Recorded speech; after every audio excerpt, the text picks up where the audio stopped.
Okay. Beautiful, beautiful introduction. Thank you. Absolutely, Queen Mother Thurston. Beautiful introduction, Baba Jeff. Once again, honoring Dr. King and his queen, Coretta Scott King. So thank you. So apropos to start our service with such an important video honoring Dr. King. Greetings, family, Uncle Jobs, Neb. I trust and pray that this service finds you in receipt of God's grace, guidance, mercy, health, and blessings. I am your host for the day, Minister Malik. Welcome to our worship service. If this is your first time, we trust and pray that you will be motivated and inspired to join and participate with us in rebuilding a people to our traditional greatness. Before we move on, let me share with you what we believe and what we practice. Wolsey Community Church is a community of the way. The way is ma'at, truth, justice, and righteousness. We believe the teachings of our elders and our ancestors, that the Creator God created the universe and all life, and has placed in each of us a part of the divine spirit. God living in us and through us has given us the right and the power to establish peace and justice in all human life and true harmony with all of creation. We believe in the living faith of our ancestors. Our way is not merely ritual or belief. Our way is a way of life. Our way is not a random path. Our way begins with coherent understanding. It is a way that aims at preserving knowledge of who we are. It is with this conviction that we study the rich heritage of our African people. The way knows no oppression. Our way creates. Our way worships and praises the God of our ancestors. The way is life. The way only destroys destruction. Next, leading us in our community affirmation is Mama Gloria and Baba Ed, and that will be followed by another selection by Baba Jeff.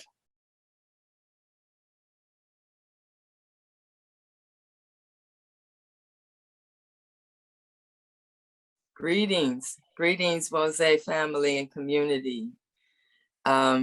I suppose I will go ahead and start as leader. We will know God's truth to be free and self-determined. Creator, help us to remember the humanity, glory, and suffering of our ancestors and to honor the struggles of our elders. Let us strive to bring new vision and life to our people. Let there be peace and harmony among us. Let us be loving, sharing, and creative. Let us work, study, and listen so we may learn, teach, and cultivate self-reliance. Grant us power, O Holy One, as we struggle to resurrect our hearts and our homeland. We will raise our children according to the needs of our nation with discipline, patience, devotion, and courage. We will strive to be the living models of the new direction of our people. We are an African people. We are the children of God. Ashe. Ashe, Ashe. Ashe. Thank you, Mama Gloria and Baba Ed, for leading us in the community affirmation.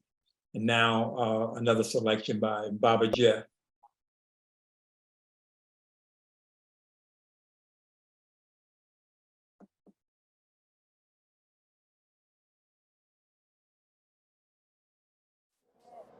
And so we've come here today to dramatize a shameful condition. In a sense, we've come to our nation's capital to cash a check. When the architects of our republic wrote the magnificent words of the Constitution and the Declaration of Independence, they were signing a promissory note to which every American was to fall heir. This note was a promise that all men, yes, black men as well as white men, would be guaranteed the unalienable rights of life, liberty, and the pursuit of happiness. It is obvious today that America has defaulted on this promissory note insofar as her citizens of color are concerned. Instead of honoring this sacred obligation, America has given the Negro people a bad check, a check which has come back marked insufficient funds. Right now.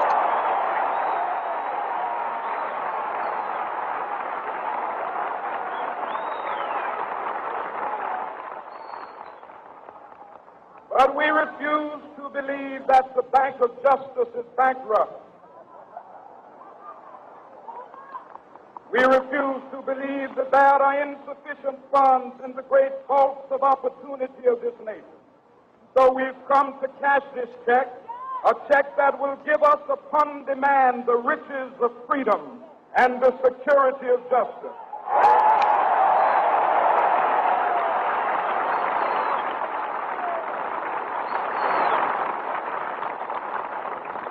We have also come to this hallowed spot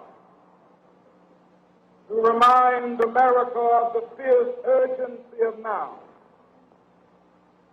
This is no time to engage in the luxury of cooling off or to take the tranquilizing drug of gradualism.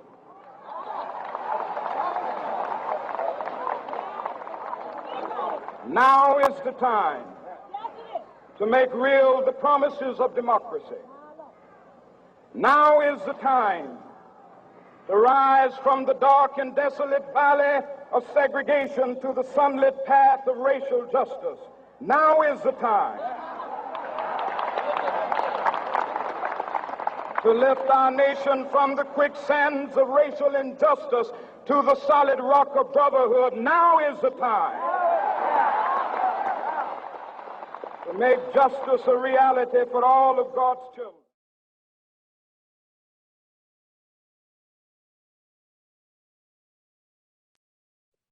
Thank you, Baba Jeff. Such a powerful video, so inspirational. Non-sufficient funds, but we have Minister Alicia who's coming forth with our historical tribute, and her bank account is always solid. So Minister Alicia, please bless us with an historical tribute, and that'll be followed by another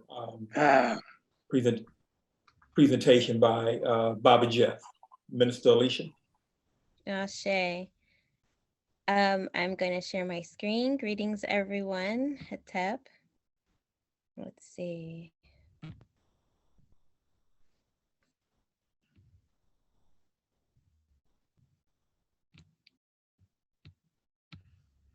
I could do that.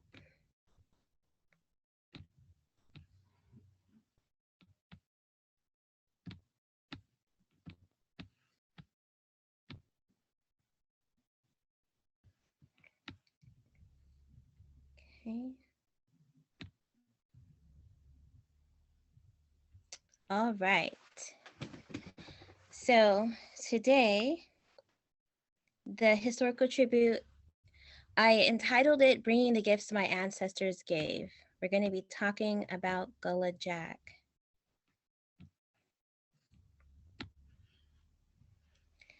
Okay, so the Gullah Geechee people are the descendants of West and Central Africans, mostly from the Gambia, Sierra Leone, Senegal, and Angola.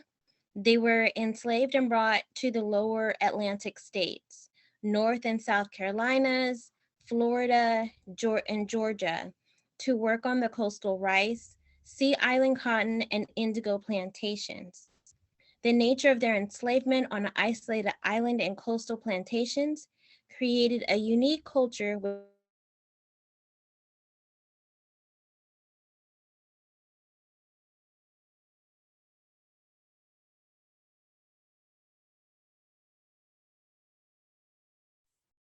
Minister, lost the sound. making powerful amulets and talismans.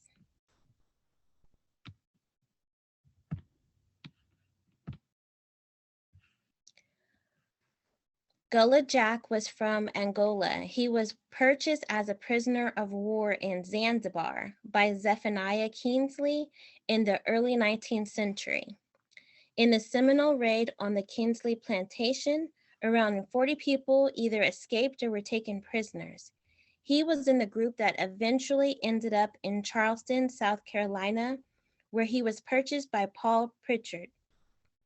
If you kind of see, I know that the map is kind of small, but if you can see where the Sea Islands are, just on the corner there, you could see where the landmass, they're kind of isolated in that section.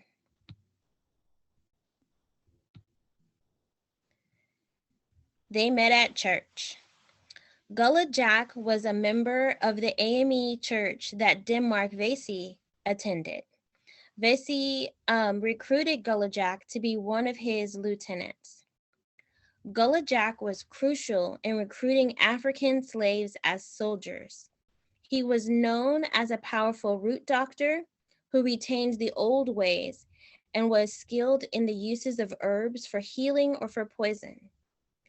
He knew about African spirituality and practices and was steeped in African tradition. He provided them with charms as protection against the Bukra, or the whites. And I just like to say something about the pictures. A lot of the pictures I found of Gullah Jack was not necessarily, there were paintings and not necessarily, this one actually was decent because they described him as a short man with a large beard. So a lot of them don't have like large beard picturing. I don't know why, but here's another one with a bearded man. So anyway, Gullah Jack gave the recruits African religious symbols for protection. He instructed the soldiers to eat only parched corn and ground nuts on the day of attack. He also gave them crab claws to hold in their mouths as they attacked to keep them from being wounded. The plan was to take over the state armory, to arm slaves.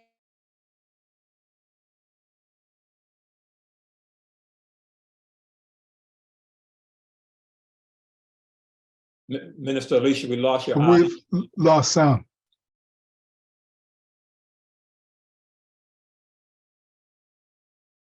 Mr. Alicia, we've lost sound again.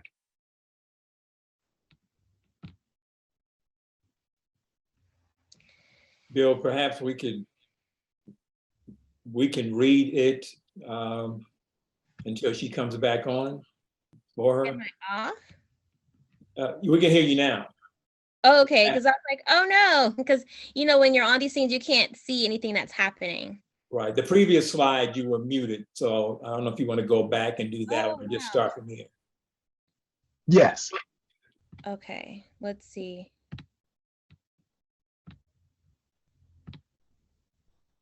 Okay, so I'll start from here. Yes, that one. Okay, awesome.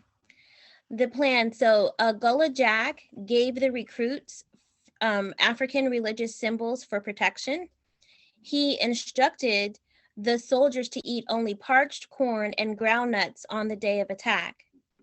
He also gave them crab claws to hold in their mouths as they attacked to keep them from being wounded. The plan was to take over the state armory, to arm slaves from the rural areas and local sea islands.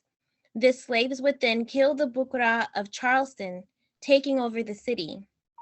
From there, the plan was to use the city ships to escape to Haiti, where slaves had already overthrown the Bukra government.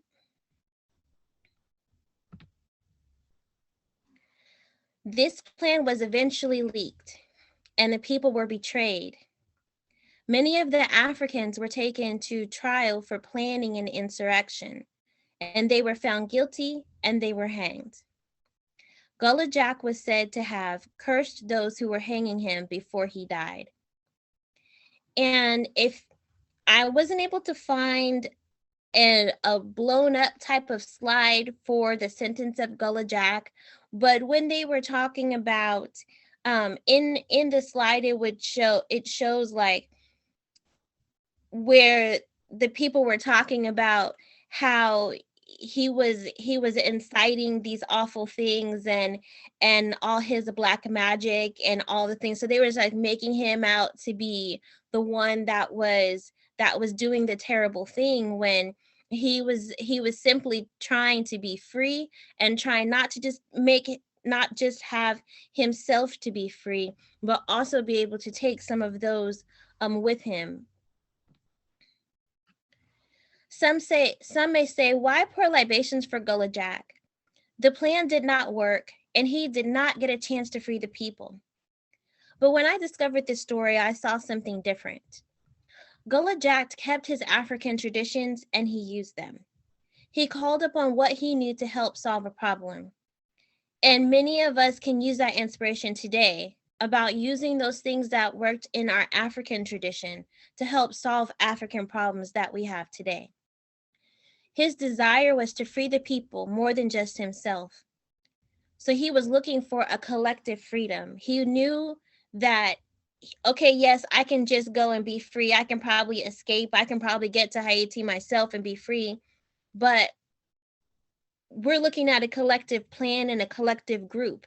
And so collectively, we want to implement this plan and go for our freedom. Their plan was to go to Haiti, where they heard of other enslaved Africans had fought for their freedom, which tell me he had a strong sense of unity. They had heard of what was happening in Haiti, and they said, hey, we want to be with those people who have fought for their freedom and who are living free.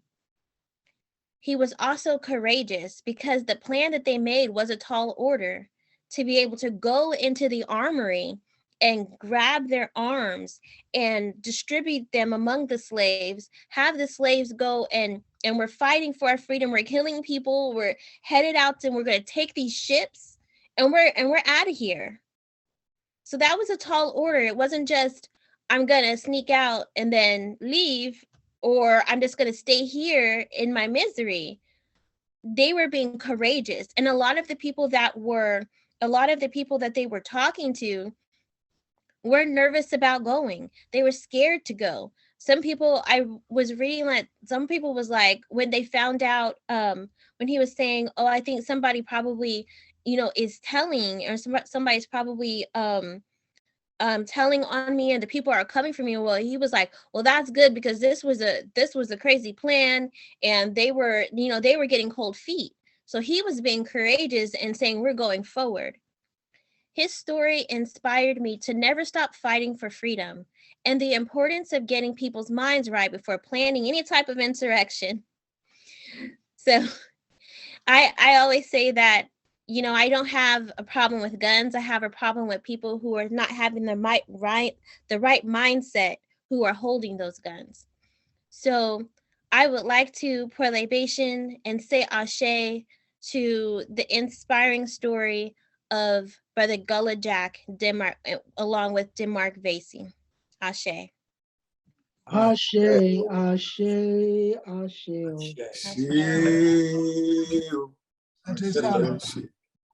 Mr. Alicia, that was absolutely beautiful and powerful, inspirational.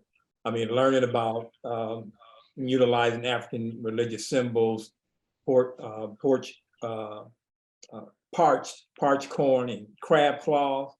If anyone thinks that, trying and fighting for freedom is failure, no, remaining on your knees without trying to fight for freedom, that's failure.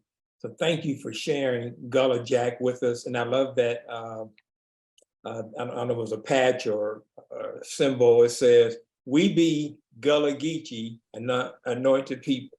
I want to be an honorable flag. Yeah, I want to be an honorable Gullah Geechee today.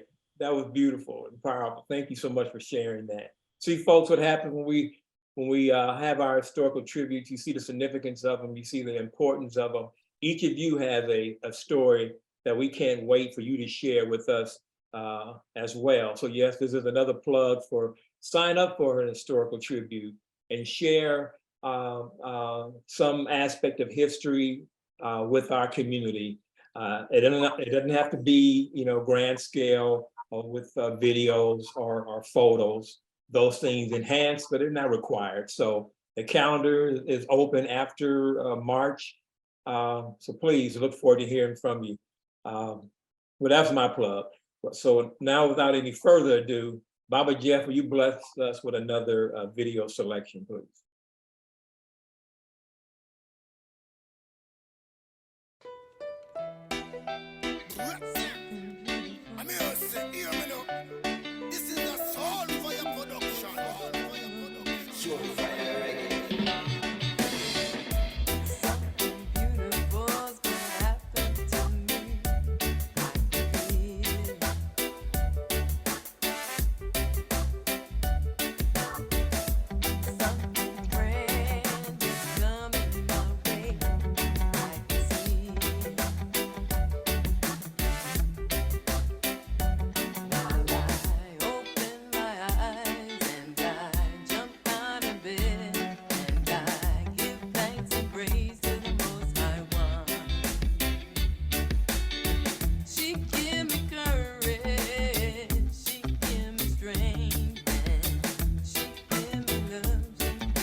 That's how I know.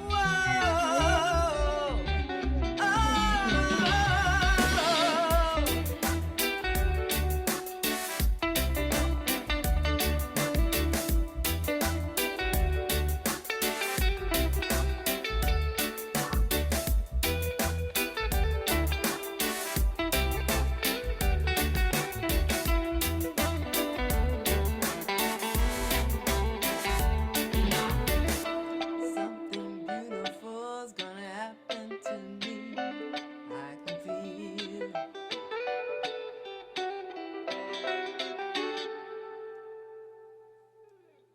Shit. Something beautiful.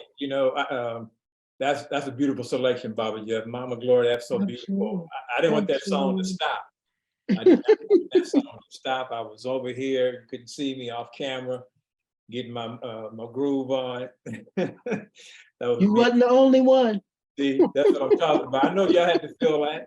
You know, sometimes on a Sunday, we're so serious, we have to be able to smile and laugh and you Absolutely. know, and enjoy each other's company. You know, this is not a sad occasion. Our Sunday services are meant to be celebration. So we want to, it's okay to laugh and smile, clap, you know, sing along, you know, because we're spiritual people. So it's okay to do that.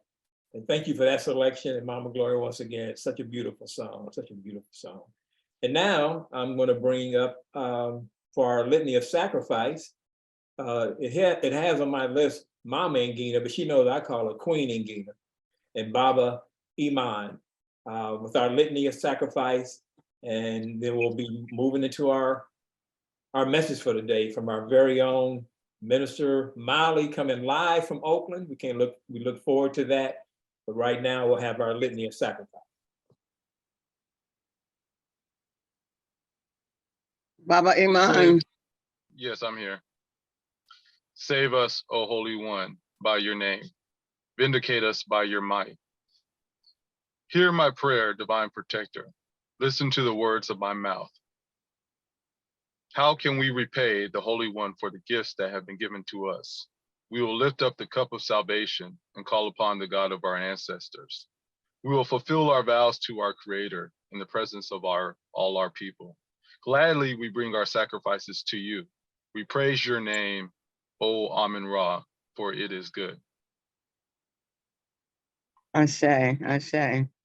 Umoja. Umoja, unity. We shall strive to maintain unity in the family, community, nation, and race.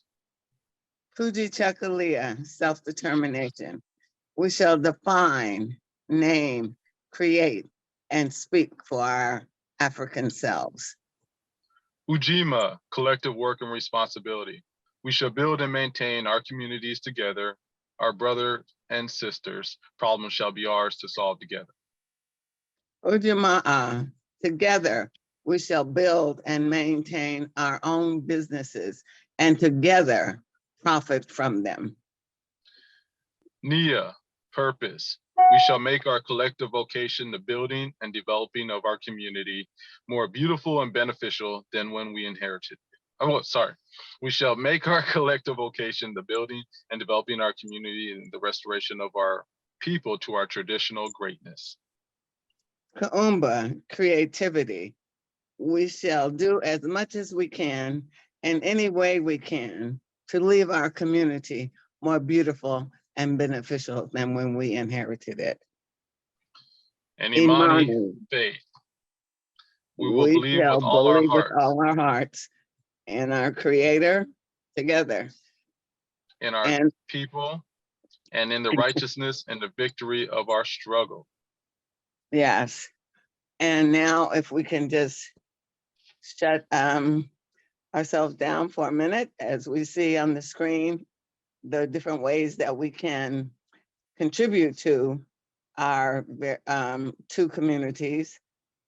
We'll say Oakland, we'll say SAC, and then I will lift up a short prayer. Oh, Amen Ra Most High, we give you thanks and praise for life, for health, for strength. We thank you, Holy One, for courage and strength for our individual journeys.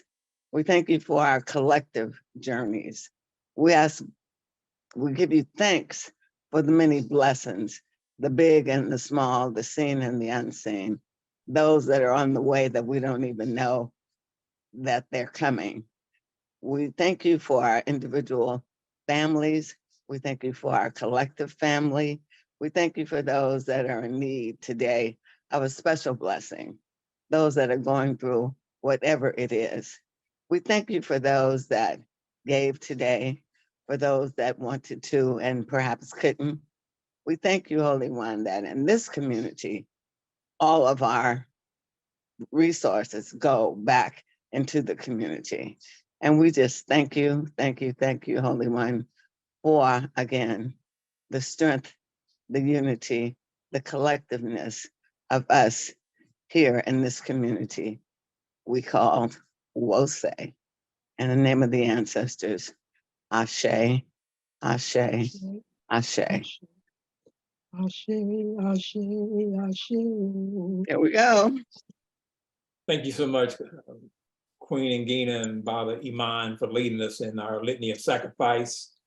And now, community, the moment we've been waiting for today on this special occasion. We have the man himself live from Oakland, my friend, my brother, Minister Molly. He's going to bring us a message. Minister Molly, he always brings himself in his messages. He always gives us the information that we need to know. He's passionate about what he speaks about. And so, Minister Molly, I turn it over to you, my brother. Kujal Sanem.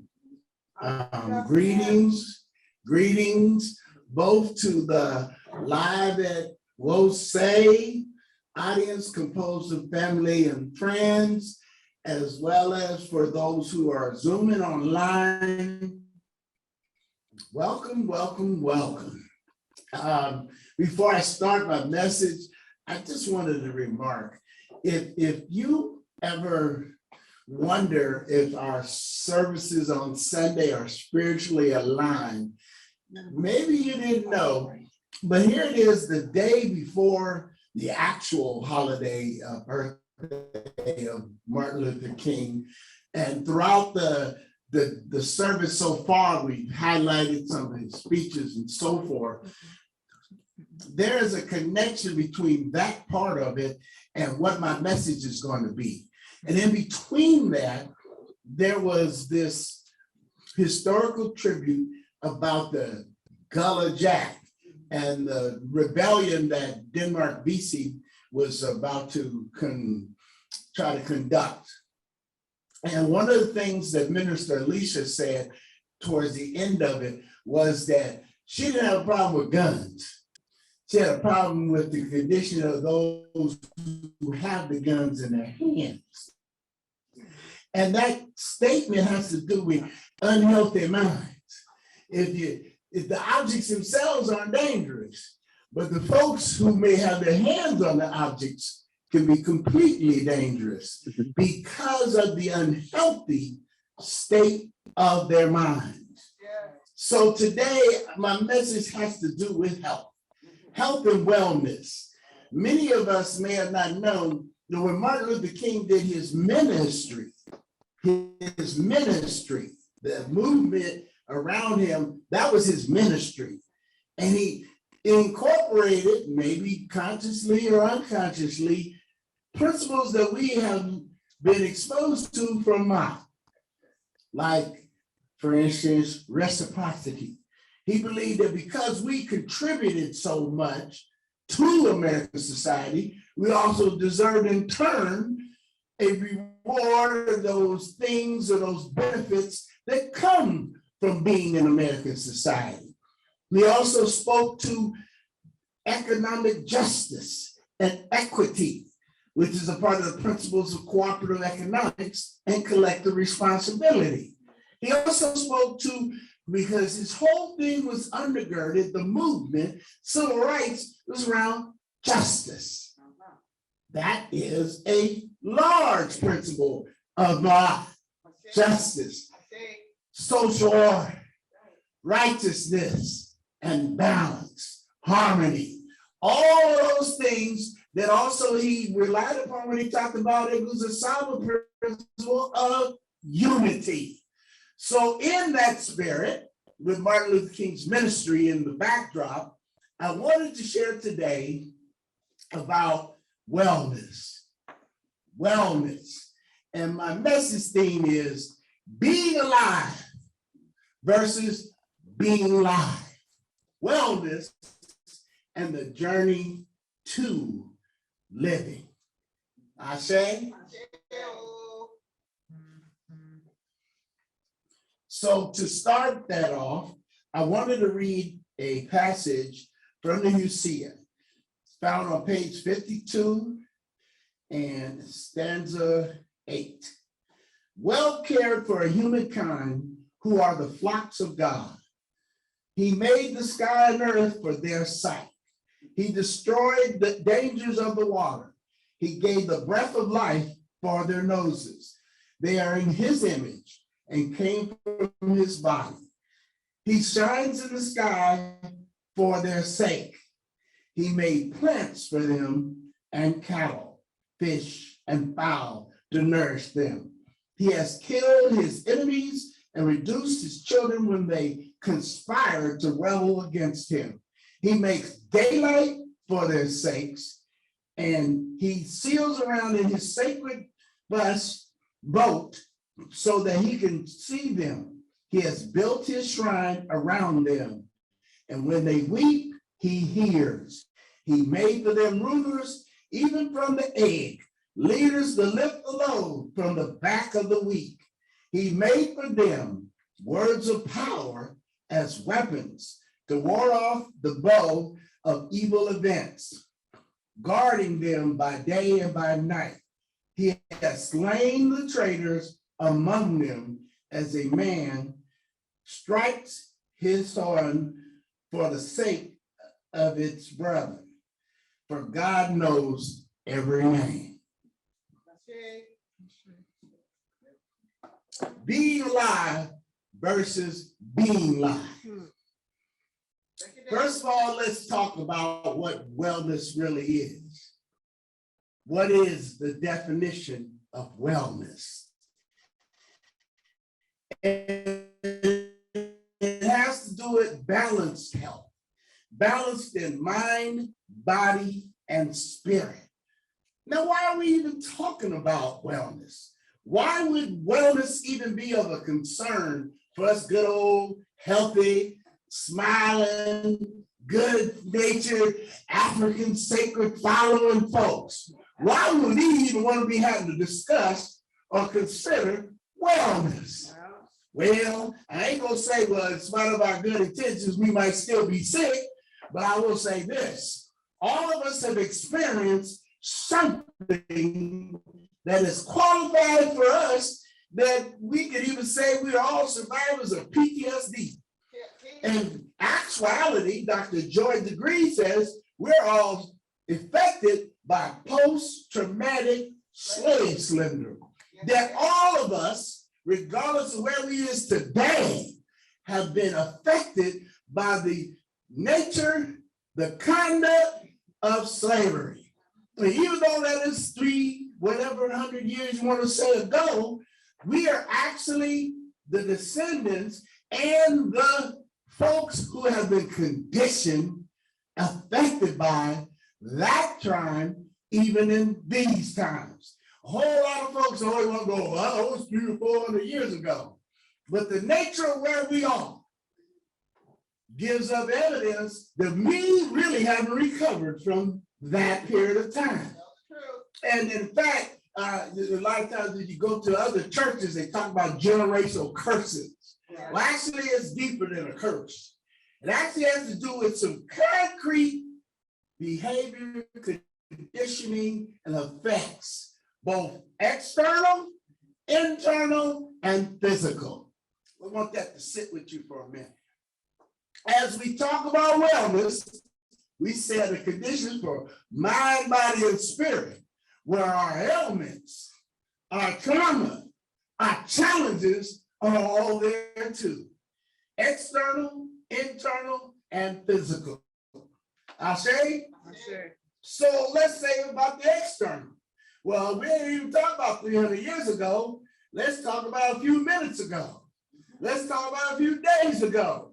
See, all of us have been exposed to films, movies, videos, music, ads, paperbacks, schools, work environments, neighborhoods, which all impact us externally, emphasizing ailments and illnesses that have nothing to do with medicine and got nothing to do with medical, has all to do with your external health, the things that are around you.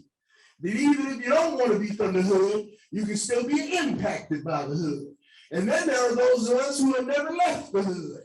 The impact externally is massive and powerful. Then we talk about internal, and a lot of that shows up on social media and other places. Because emotionally, but even for the best of us, many of us could qualify as emotional wrecks. If it ain't regular, it's from time to time. All you gotta do is take a look at some of our relationships. Uh-oh. Okay, I ain't gonna talk too much about our relationships, but there are some really sick, unhealthy relationships, and they didn't come from nowhere. They come from everywhere. And there has been a condition, a causality, as they like to say, which speaks for why that is thus and so.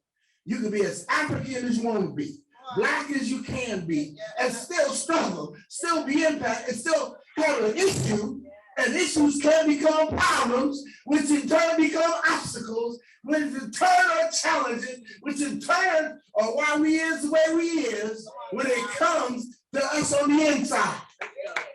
It ain't just us as a group, it's also us as individuals. Now, I ain't trying to paint a bad picture.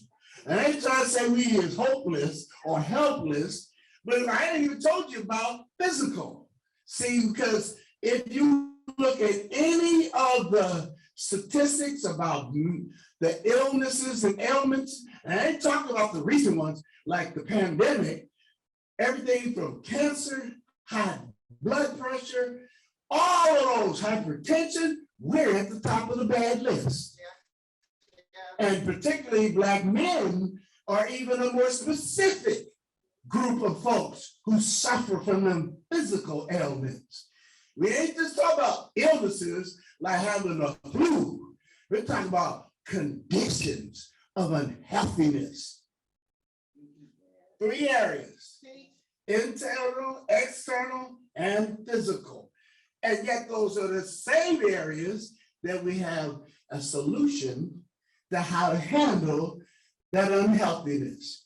Now, I know it sounds massive, and I'm not here to preach or talk about a cure for cancer. I'm not here to say, if you just listen to what I got to say, that suddenly your stress is going to be reduced. I'm not suggesting that yet, but I do believe that in the same manner that we are challenged on those 3 areas, if we want wellness, then there is a practice, there are activities, there are things that we can engage in that will not only improve them, but will take the step of unwellness and unhealthiness and transform them. Come on now. Give me the good. Y'all want to hear about that? Or should I say, come check with me next week? Okay. I want to hear about it right now. They don't hear about it, so I guess I'll let the rest of y'all in on it. When it comes to healing, one, it has to be balanced. It has to include a daily practice, and it has to be transformative. Now I'm going to start with that one first. Transformative. See, a lot of us do stuff that are different. A lot of us do stuff where we say we're changing things. What we don't do is transform things. Hold my breath here. See, one of the reasons why I don't like that statement of work in progress, I'm a work in progress, is because that just explains why you haven't done what you should have done and won't do what you will do that you should have did, but you don't do because you're still a work in progress. See, what is real is if you want to have a true wellness and healthy condition, you should be progressing in your work. And when you progress in your work, there are things that are a part of a balanced daily practice that transforms you and your condition, because your condition is you too. It ain't all here. You ain't here to work on your healthiness so other people get better. And then working on their healthiness don't make you better. So you don't get to share in somebody else's wealth and health just because you sit next to them. Even if you're married to them, even if you love them, even. Come on now, it doesn't rub off. Oh, yeah. See, that's why you're also in position for a solution to get your health on, to get your wellness on, because you are personally responsible for it. You have to do the daily practice. You got to do that behavior changing. You will then get transformed. Oh, y'all don't feel me yet. See, understand, I would love it, and I know there's a lot of people that won't admit it out loud, but I'd love it if it was just being if I was just in the right place. I was sitting next to the right person, or if I heard the right message, or if I saw the right person, or if I had the right doctor, if I had just a group of people that just could do it for me. You could be in a household, a church hole, a stadium full of good, healthy people and still be sick. Come on now. Come on, teach. You are personally responsible for your health or unhealth. God didn't intend it for you. You're not cursed to do no better. You can't help yourself. All of that are euphemisms for not taking personal gain. I can't be upset with Kyrie. It ain't because my mama didn't do or my daddy didn't do. What it has to do with you today is what do you do? Let's go. So let's talk about what you should do. Let's go. Come on now. First of all, you cannot practice unhealthy behavior and expect to get well. Oh, you think that's obvious? No, it's not. Okay, there are a whole lot of folks who figure that, like when I was in that life, there was a time when they'd say you can't go to the dope house hoping to get clean and sober. Okay, there are people literally in sick, unhealthy environments, and they wonder why my life ain't getting better. How come my blessings ain't here? Where are my benefits? Because one, you can't allow yourself to inhabit environments that contain the things you're not trying to do. That the results you ain't trying to have. The conditions you don't want. You can't just say, I don't like this stuff. And you know, sometimes you use some stronger language than that. Because that's looking at your environment and blaming them and that for the condition you choose to be in. Because we ain't talking about children. We're not talking about infants, because they don't have a choice. But we as adults do. Even if it's one of them things where I ain't got no money and the man I'm with got the money, still it's your choice. Now you can't choose to correct that person, but you can choose to correct your environment. When it comes to behavior, it's your behavior, not nobody else's. I'm not responsible to correct you all grown people. Now, yes, if I was raising a child, that is my job. None of y'all qualify as my child. In turn, you ain't responsible for my behavior. So please stop trying to check me. It would make it easier on both you and me. Because then you have more time to check yourself, which is really more of the issue. Because we spend more time checking our own behavior, there'll be less time to engage in sick behavior. Because boy, it's really a full-time job to work on me. And I know it's got to be the same for you to work on you, just in case you thought I forgot about you. It's just that I know I can't help you work on you, but now I can help you with some of the activities, but we ain't there yet. And then we got the daily practice. There are a lot of things we do on a regular basis we never question. maybe we might need to start questioning those things. See, because everything isn't just the diet in terms of food, but it's also the diet in terms of the things we watch, the things we listen to, the things we adhere to. We do a lot of stuff as if we were driving on the street and when we see a red light, we stop. Right. We do that in real life with other people. They walk around us spewing toxic stuff, and we just be walking past like we got on our rain gear and no, none of it affects us. Come on. We wouldn't do that if we were outside in the rain right now. None of us would think we got instant shield, that we so cute, we so sweet, the rain not gonna touch us.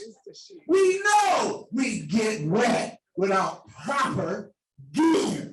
And I'm talking about with daily practice, we need to understand what is our proper gear?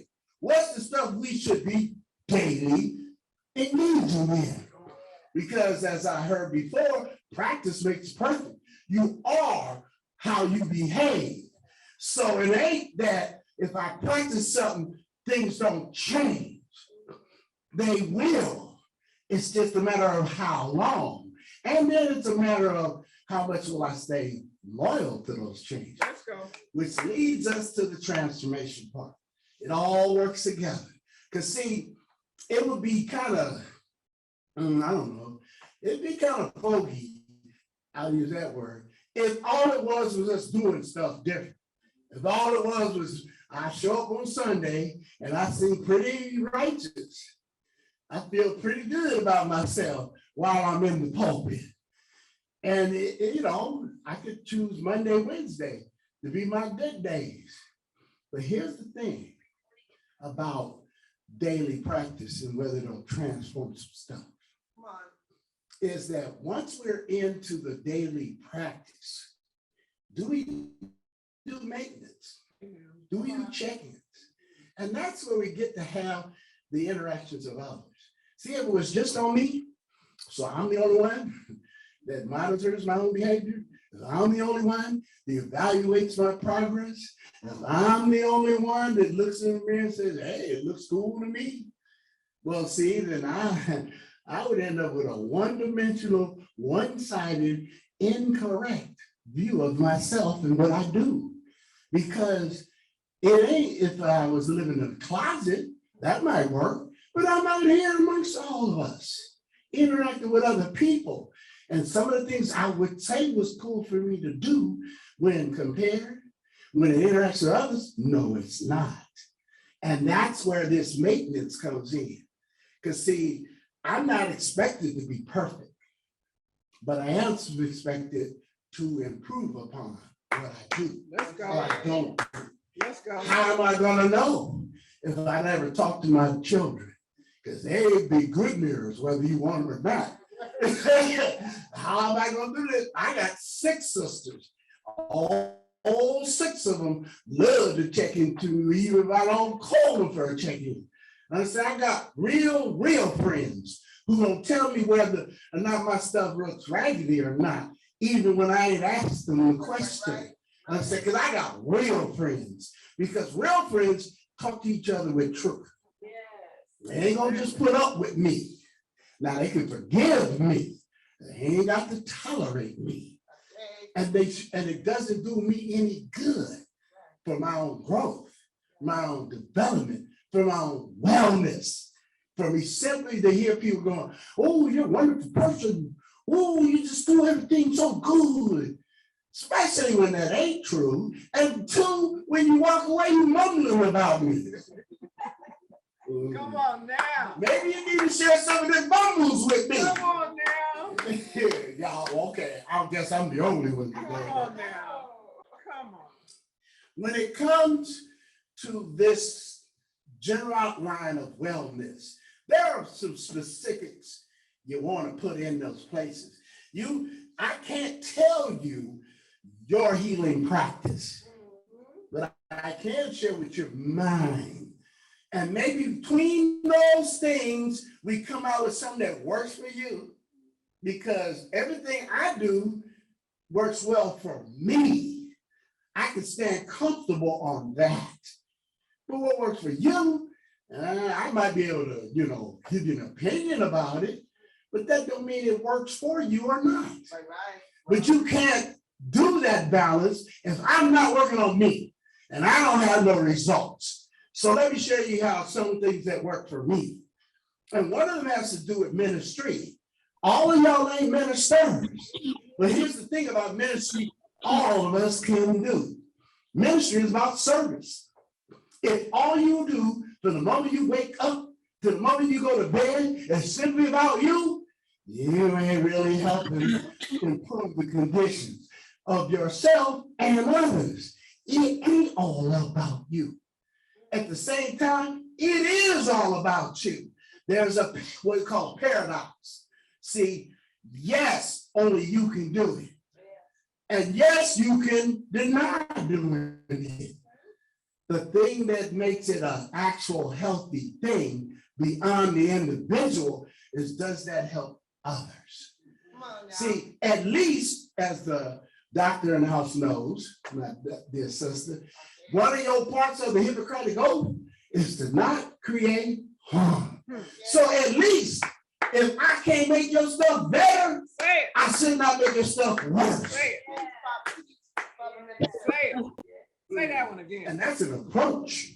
See, because that's what I try to do when I get up and I know I'm gonna be in the world, is that at least when I interact with others, their situation won't be worse for having met me. And there wasn't a time that I could always say that. Y'all don't know. My children do. But y'all don't know. Meeting me wasn't always a happy event. It didn't leave you always with a condition like you was better for it. It may look like that now, but that's on the Lord's good work. That's because there are benefits and outcomes from the daily practice, because it transforms you and your conditions. I'm standing here because of transformation. The old me would have never found this building, but the new me can be in this pulpit, can be amongst these people and have something of value to share. And every last one of you has your own pulpit to be in. It ain't got to be an old saying, but it should be everywhere you find yourself. Somebody ought to be with me this morning, because that's good news. That's something to get excited about. If you're talking about this is a service of celebration, that's how you celebrate. That everywhere you be is an opportunity for you to do some form of ministry. And you don't need the title. You don't need the star. You don't need any of those external things. You need this internal stuff. Because when you've been transformed, you not only feel better, you not only think better, but you do better. Don't they sound familiar? Don't they sound real familiar? See, when you speak mind, when you do mind, when you think mind, you also live better. And when you live better, it's because you're healthier. That's something everybody's target should be. You can be selfish about that I really want my health to get better. Because truly, I'm the first one that benefits from it. I can't help nobody sick and laid out. Ooh, come on now. Unless you're just like living examples of what not to do. Finally, healing is a necessity. Transformation is an outcome from that necessity. Everybody needs to eat. Everybody needs to sleep. Generally, everybody needs to wear some clothing, have a roof over their head. All those things are needs. It's the transformative outcome we are lacking, because we need more than things just to be different. We actually need them to be concretely changed from where they were to something else better. All of us know how things can get bad. And all of us know it ain't guaranteed that it'll stop being bad in one space. They actually can get worse. Well, it also works for healing. You get transformed and things get better. Your personal life improves. Your internal emotional self improves. And even your physical body gets improvement. And we ain't just talking about improvements. We're talking about it gets better so that it has even a higher ceiling than it was when you walked through the doors of life. See, we all need it. We all need it for our bodies. We all need it for our minds. We all need it for our spirits. We all need it for improving our relationships, our interactions, our work, our finances. It's a difference from being alive, just breathing, eating, drinking, and being live. See, that's what the young folks we talk about, turn up. Yeah, even though I don't know nothing about that myself, I'm out of my range. But understand, see, if you're alive, well, you're putting on shoes. You got a hat, maybe. Maybe you are breathing. But see, we need more than just being present. See, we got to be engaged when we arrive. We got to be more than just getting by. See, we just can't do the day-to-day functioning. Yeah, we paying bills. Yeah, we're going to work. Yeah, we saving our money. But see, we got to do something more than that. And we got to be doing more than just existing. Yeah. See, we can't keep just showing up to church. Right. We can't just do church. Yes. We got to turn it into a transformative experience. And then see, you won't worry about certain minimal things. Because things like money, location, attendance will be taken care of by the Spirit. You're brought to the place. Y'all just don't know, I guess. Y'all may not understand that that's what excites me. Not because I'm standing in front of 95 people. Not because tomorrow I know there'll be 300 folks on Zoom. It's because I understand that, see, for my own ministry, for a ministry that'll reach out and touch people, see, I got to continue to heal myself and then express that experience to other folks. That's what I'm actually doing in Mosaic. I've started a healing, holistic healing ministry. And we're going to, in that ministry, we're not just going to clap and pray, but we're also going to talk to each other about the process of how to get better. And our assumption is everybody there wants life to improve for themselves and anyone that comes in our space. If you truly want to hear me this morning, then I want to encourage you. If you don't even join my healing ministry, an actual ministry, create one of your own. Either where it's with your personal friends, where like the sisters really do well, you know, and blood sisters do real well. They just call each other up on that line and check in with each other. See how we really doing. Not that old, none of that. Some real talk with one another, without judgment, without put downs, without criticism. Yes, where it's called for, you give some positive feedback, even about something that may not feel that positive, because your intention ain't the heart. So let me conclude it with this, y'all. I have a holistic healing ministry, and all you got to do is I will be doing what's called a blast out to invite folks to attend. We're starting on Thursday, starting with next Thursday. But I would encourage you that if your commitment calendar is already full, let's just practice some of the principles of healing. That wherever you show up, so does my eye. Wherever you show up, so does inclusive sound. Y'all ain't felt me. I know that sounds intellectual, but because that does mean you do have to get familiar with those principles. Understand, you just can't make it up. You can't fake it to make it. No, because most other people who are not in our sacred space realize one thing they do realize is fraud. They understand fake. We got to be genuine. And one of the ways we be the most genuine is not with a message. Your presence speaks for itself. And I'm here to present myself, not as a perfect person, not as a spiritually above the medium of the mode. I'm here simply to be who I am.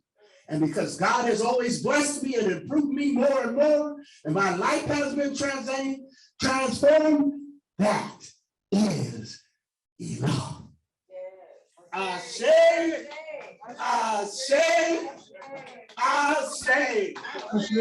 Thank you. Dante Sam. Ashe.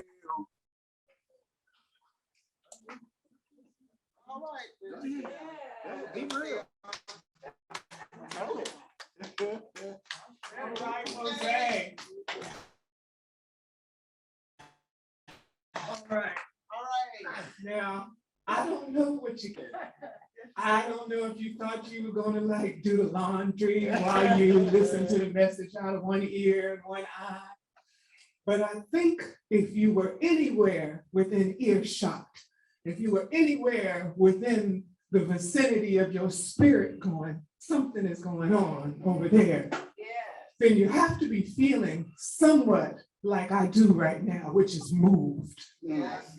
Which is moved in the direction of whatever it is they're serving up over there at Bozan, which is moved in the direction of whatever it is that minister has got his hands and his heart and his spirit attached to. Ashe, whatever it is that makes the words that come out of that mouth sound very much like the words that come out of our Emeritus Makalisi's mouth when he said before, the people who say, I'm a work in progress, and what that really means, because I remember when Minister Makalisi said one time that he didn't like hearing people say that they're a work in process because he's looking at them and saying that, why ain't you working? That if you're a work in process, whenever I see you, you should be working, because that's the only way it's going to get done. That's the only way you're going to get to whatever that thing is that you aspire to get to.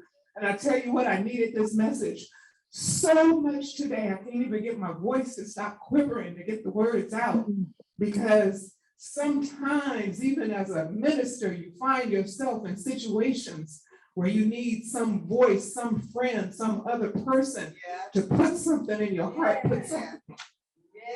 Go now. Go ahead. Go ahead. It's all right. Good time. Sometimes you have to look at your altar and say, why is my altar looking dusty? And you know it's because you haven't been at it lately, because you've been doing other things, you've been helping other people, you've been working on other stuff, and you put yourself on the sideline, but ain't nobody gonna fix you but you. Come on now. Because if Ra is in us, even if Ra is to fix us, Ra's only gonna go as far as we're gonna go. So you gotta stop and reel it in and get with yourself. Get with your goals, get with your objectives, get with your purpose. Come on now. Come on. Get with your ministry. Sometimes you look up and you look around you and you say, why am I surrounded by these things? As the minister said, you can't be in the environments where you're looking around and there's things you're not supposed to be around, people you're not supposed to be around, circumstances you're not supposed to be around, and wonder why you feeling the same way. Why are the same things happening? Why do you find yourself in the same circumstances? Fix yourself. Because they have to fix themselves. I can pray for you. I can ask Open Ra to do all that is available to you and for you and with you. I can show you the way. I can give you a book. I can read it with you. until you ignite that fire within yourself. I gotta dust my own altar off. I gotta move the things out of my way that are stopping me from getting further down that path. I gotta get with my own ministry. Woo! Mr. Mally got me fired up. Thank you. Thank you. All right. I'm supposed to be doing the invitational, but instead I think I'm gonna join again. Woo! You know, It's all right. It's all right. you will be given what you need if you are open to receive it. I don't know whose book, whose Bible, whose version it came from, but it said that if you take steps towards him, he will take 10 or 100 or 1,000, whatever it is, towards you, and it is so true. Come on. Do not let yourself be deterred. Do not let yourself be broken. Do not let yourself be taken off path of your destiny, of your journey. If it's right and it's righteous, stay on it. Stay on it. All right. I don't know who's out there listening, but if there's anyone out there listening who has not found a place where they feel at home, who has not found a place that makes sense within their soul, who has not found a place where they can be proud to be Black, then give Jose a shot. I say, oh. We are not perfect, but we are going in the direction that should get us where we need to go. And we need hands, hearts. We cannot do it alone. I cannot do it alone. Minister Mally cannot do it alone. None of the ministers can do it alone. You can do it, and we will help you to arrive where you're trying to go. So if there's anyone out there, please put your name in the chat, raise your hand, send up a flare. Do something so that we know, and we will get in touch with you. And for everybody right now, doing Minister Rana is feeling the spirit. Yes. I am not ashamed. Glad. Yes.